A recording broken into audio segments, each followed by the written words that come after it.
ஆமாம், தொடக்கத்தில் இந்திரகுமார் தேரடி முதலமைச்சர் விஜயினுடைய பேச்சு, தாவேகா தலைவர் விஜயினுடைய பேச்சை பலமுறை கேட்டிருப்போம். முதலமைச்சர் விஜயினுடைய பேச்சு இன்னைக்கு எப்படி இருந்தது? தாவேகா தலைவராக அவர் பேசினதிலிருந்து இப்போ எந்த விதத்திலையும் மாறுபட்டுட்டதா நான் கருதலை. அவர் தேர்தல் பிரச்சாரத்தில் என்ன பேசினாரோ, என்ன பாணியை கடைபிடித்தாரோ, அதே மாதிரி உணர்ச்சியை தூண்டி அந்த உணர்ச்சி தூண்டலையே தனக்கான ஆயுதமாக பயன்படுத்தி கொள்ளுகின்ற வகையில் தான் அவருடைய பேச்சுக்களை வடிவமைக்கிறார்.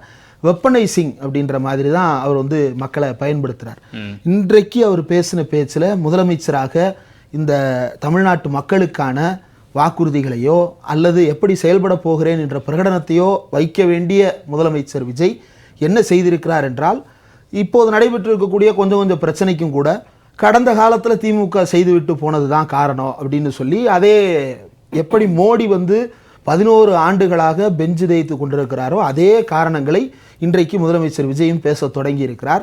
இது இன்றைக்கு நாளைக்கு அல்லது 6 மாதம் வரைக்கும் இதை பேசலாம். ஆனால் அதற்கு பிறகு மக்கள் விழிப்படைய தொடங்குவார்கள். தமிழ்நாட்டு மக்கள் இது போன்ற வாதங்களை பெரிய அளவுக்கு ரசிப்பவர்கள் அல்ல. ரெண்டாவது, அவர் பேச்சில் ரொம்ப அநாகரீகமான ஒரு சொல்லாடலையும் அவர் பயன்படுத்த வருகிறார். கவர்ச்சியில் மயக்க நான் என்ன அப்படின்னு சொல்லி ஒரு பாஸ் கொடுத்துட்டு அதுக்கப்புறம் வேணாம் வேற மாதிரி வந்துடும், நான் அதை சொல்லலை அப்படின்னா என்ன அர்த்தம்? கவர்ச்சியில மயக்கன்னு சொல்லி உன்னை சொல்ல வராது. விஜய் மீது முன்வைக்கப்பட்ட ஒரு விமர்சனம் தானே, கவர்ச்சியில தான் வாக்களிச்சுட்டாங்க, அது ஒரு நடிகருக்கான கவர்ச்சியும் இவர் சொன்ன கவர்ச்சியும் ஒன்னா? அவங்க சொன்ன கவர்ச்சின்றது ஈர்ப்பு, திரையின் மூலமாக வருகின்ற கவர்ச்சி, ஒரு நடிகர் என்பதால் வருகின்ற பிரியம், அதை கவர்ச்சி என்று சொல்லுகிறார்கள். இவர் சொல்ற கவர்ச்சி என்பது உடல் கவர்ச்சி.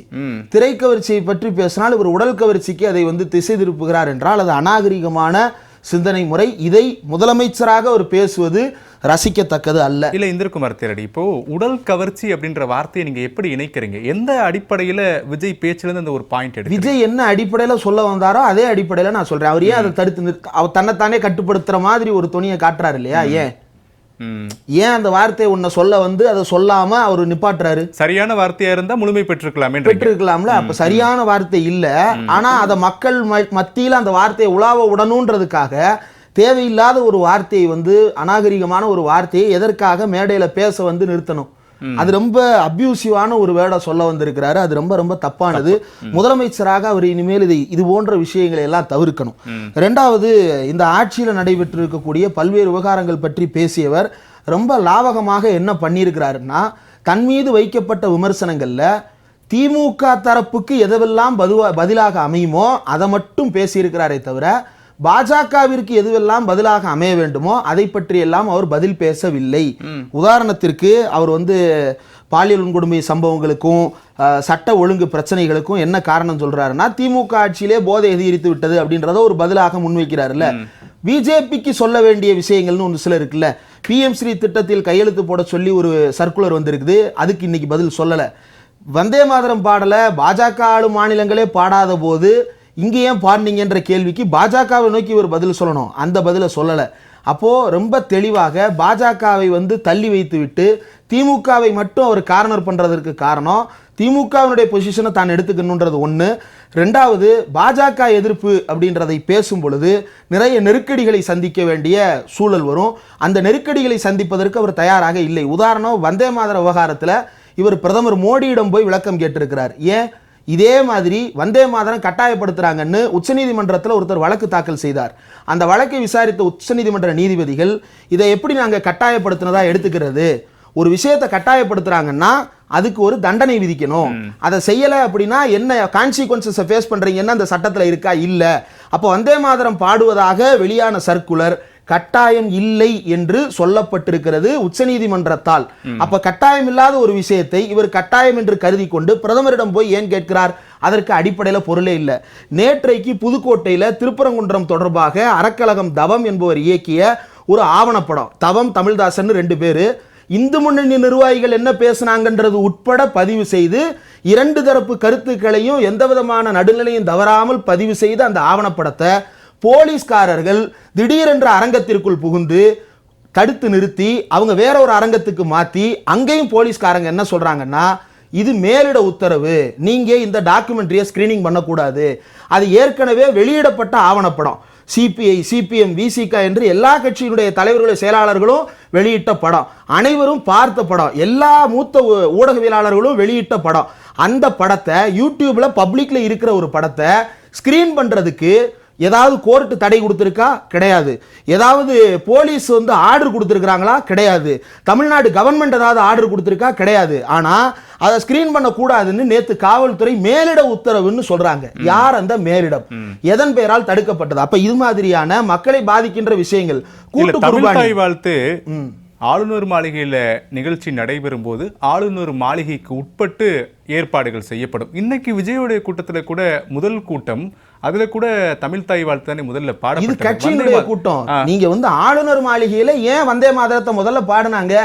சரி, பாடிட்டாங்க, அதுக்கும் விளக்கம் எல்லாம் கொடுத்தாங்கல்ல. இது ஆளுநர் மாளிகை எடுத்த முடிவு, இது நாங்க சொல்லியிருக்கோம், ஆளுநர்கிட்ட கன்வே பண்ணியிருக்கோம், எல்லாமே ஒரு விளக்கம் கொடுக்குறாங்க. ஆளுநர்கிட்ட யாருனாலும் கன்வே பண்ணலாம் சார். நான் கூட கவர்னருக்கு கன்வே பண்ணியிருக்கேன் ட்விட்டர் மூலமா. நான் கூட வந்து டெய்லி வீடியோ மூலமா கவர்னருக்கு கன்வே பண்றேன். தோழர் டெய்லி டிபேட்ல கன்வே பண்றாரு.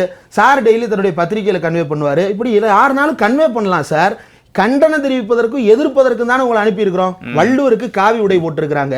அதுக்கு அரசு தரப்புல ஏதாவது மறுப்பு இருக்கிறதா? அமைச்சர் கண்டனம் தெரிவிக்கல. அமைச்சர் வந்து பொதுவான ஒரு அடையாளத்தோடு இருப்பவருக்கு இதையெல்லாம் செய்யக்கூடாதுன்னு சொல்லியிருக்கிறாரே தவிர அவர் கண்டனம் தெரிவிக்கவில்லை.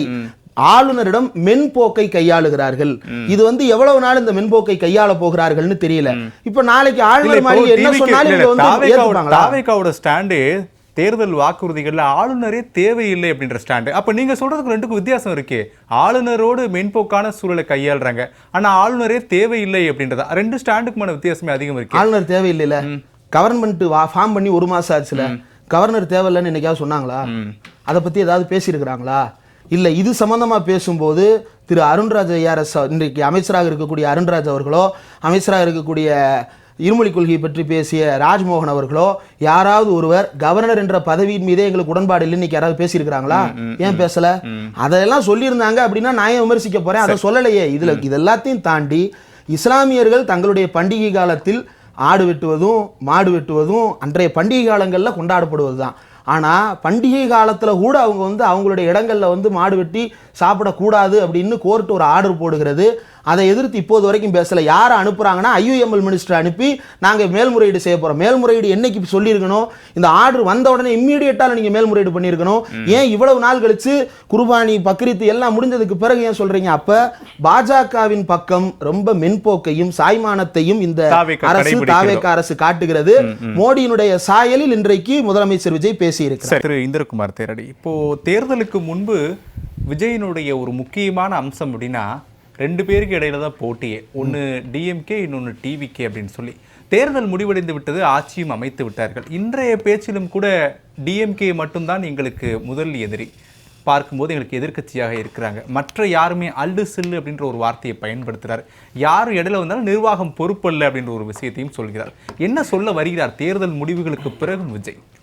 ரொம்ப குறைச்சி மதிப்பிடுறாரு. அதிமுக அப்படின்ற கட்சியை ரொம்ப குறைத்து மதிப்பிடுகிறார். இன்றைக்கு அதில் பல்வேறு குழப்பங்கள் இருக்கலாம், பல்வேறு அணிகளாக அது பிளவுபட்டிருக்கலாம். ஆனால் எத்தனை பிளவுகளாக இருந்தாலும் எல்லா பிளவுகளுமே இன்றைக்கும் சமுதாயத்தில் தேர்தல் அரசியல் களத்தில் உட்பட பல இடங்களில் வலுவாக தங்களுடைய இருப்பை பதிவு செய்திருக்கிறார்கள். தேர்தல் முடிவுகளில் எங்கெல்லாம் திமுகவும் அதிமுகவும் நேரடியாக கடுமையான பலத்தோடு மோதிக்கொண்டார்களோ அந்த இடத்துலலாம் எய்தர் டிஎம்கே ஆர் ஏடிஎம்கே தான் வின் பண்ணியிருக்கிறாங்க. இந்த 2 பேரில் யாராவது ஒருத்தர் லோக்கலில் வந்து வெவ்வேறு காரணங்களால் வீக்காக இருந்த இடங்களில் தான் தாவேகா வந்து உள்ளுக்குள்ளே வந்து ஓட்ஸை சாப்பிட்டு வந்திருக்கே தவிர 2 கட்சிகளும் பலமாக இருந்த இடங்களில் வந்து இந்த 2 கட்சியில் யாரோ ஒருத்தர் தான் தேர்வாகி இருக்கிறாங்க. அதனால் அது குறைத்து மதிப்பிடுதலாம் நான் கருதுறேன். 2வது, இப்போதும் வந்து திமுகவை குறை சொல்வது. இப்போ என்ன சொல்கிறாங்கன்னா, இப்போ எனக்கு முன்னாடி பேசுகிற நந்தகுமார் அவர்கள் வந்து சொன்னார், அர்லேக்கரனுடைய ஸ்வேரிங்கின் செரிமானியில் வந்து வந்தே மாதரம் பாடலையா அப்படின்ற ஒரு கருத்தை கேட்டார். அர்லேக்கர் அவர்களுடைய ஸ்வேரிங்கின் செரிமானி வந்து யூடியூப்ல லோக்பவன் டிஎன் அப்படின்ற நீங்க பேசும்போது நான் குறுக்கிட்டல. நெக்ஸ்ட் உங்ககிட்ட தான் வரேன். நான் அர்லேக்கர் கிட்ட வந்தே மாதரம் பாடினாங்கன்னு சொல்லல, ஜனகணமனத்துக்கு அப்புறம் தமிழ் தாய் வாழ்த்து பாடுறாங்க. ஜனகணமன பாடக்கூடாதா உங்களுக்கு? முதல்ல பாடினது ஜனகணமன. ஜனகணமன முதல்ல பாடலாமா கூடாதா? இல்ல அவரு இல்ல நந்தகுமார் என்ன கேக்குறாரு, தமிழ் தாய் வாழ்த்து முதல்ல பாடப்படல நீங்க கேள்வி எழுப்புறீங்க. நான் விளக்குறேன்.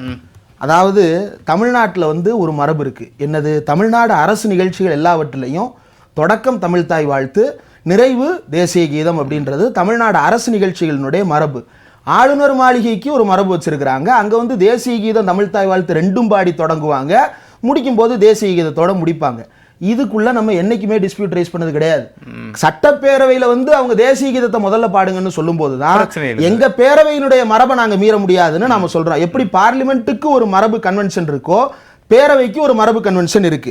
அதே போல பிடிஆர் வந்து ஒயிட் பேப்பர் கொடுக்கலையா அப்படின்னா, பிடிஆர் ஒயிட் பேப்பர் வெளியிட்டார். தமிழ்நாடு அரசாங்கம் 2021 ஒயிட் பேப்பர் வெளியிட்டது. ஆனா ஒயிட் பேப்பர் வெளியிடுவதற்கு முன்னாலேயே மகளிர் விடியல் பயண திட்டத்தில் கையெழுத்து போடப்பட்டது. இந்திரகுமார் நந்தகுமார் முடிச்சதுல இருந்தே வரல. நந்தகுமார் கேட்கக்கூடியது தமிழ்தாய் வாழ்த்து ஏன் பாடல முதல்ல அப்படின்னு தானே எங்க தாவேக கிட்ட கேள்வி எழுப்புனீங்க. உங்களுடைய அரசாங்கம் ஆட்சியில் இருக்கும் போதே தமிழ்தாய் வாழ்த்து முதல்ல பாடவில்லையே, அதுக்கு முதல்ல நீங்க பதில் சொல்லுங்க நந்தகுமார். கேள்வி ஒன்று, தமிழ்நாடு கவர்மெண்டினுடைய ஃபங்க்ஷன்ஸ் எல்லாவற்றிலையும் தமிழ்தாய் வாழ்த்து பிரதானமாக பாடணும். இவங்க கேள்வியவே திசை திருப்புறாங்க. வந்தே மாதரம் ஏன் முதலில் பாடப்பட்டது என்பதுதான் கேள்வி.